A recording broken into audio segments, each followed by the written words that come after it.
Papalagan ng sandatahang lakas ng Pilipinas ang mga illegal na aksyon ng China sa inaangkin nitong karagatang sakop ng West Philippine Sea.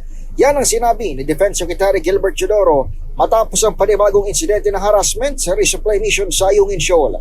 Ayon kay Chodoro, gagawin ng AFP ang mandato nitong protektahan ng teritoryo at soberanya ng bansa sa gitna ng umano'y mga mapanganib na aksyon ng China. Ginawa ng kalimang pahayag matapos mapalam ang rotation and resupply ng AFP sa BRP Sierra Madre dahil sa mga dangerous na maneuver ng kabilang bansa. Sa isang pahayag, sinabi ng National Task Force for the West Philippine Sea na kabilang dito ang ramming o pagbangga at towing na isinagawa ng People's Liberation Army, China Coast Guard at Chinese Maritime Militia.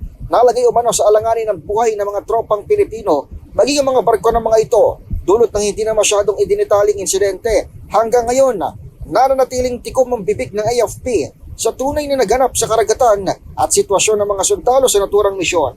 Para sa MBC TV and Network News, ito si Edniel Parrosa.